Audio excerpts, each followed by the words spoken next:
Welcome back to Uprising. I'm Sonali Kohatkar. Much happened outside the borders of the United States this year, most of it influenced by U.S. foreign policy.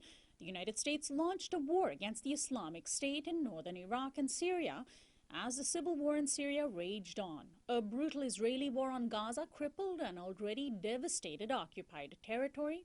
The Afghanistan war, which was supposed to officially end, got extended. Guantanamo inmates were slowly released, and the Senate committee's CIA torture report revealed the ugliness of what the U.S. had done to them and others.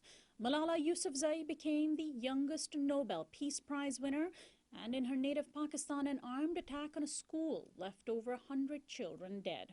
The missing Malaysia Airlines Flight 370 gripped the world, followed by another air calamity striking the same airline. Flight MH17 was shot down at the peak of the Ukraine-Russia crisis.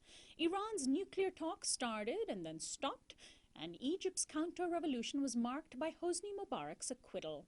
Ebola devastated parts of West Africa, and Nigeria's conflict gained global attention with the mass kidnappings of young women and girls. Hong Kong's Arab Spring moment demanded greater democracy and Occupy-style protests, and North Korea was accused of cyber-vandalizing Sony. In this hemisphere, Mexico exploded over the missing 43 students who symbolized all the deaths, disappearances, and violence from the so-called war on drugs, while the U.S. shocked the world by warming relations with Cuba. My guest is John Feffer, co-director of Foreign Policy in Focus at the Institute for Policy Studies. Welcome to Uprising, John.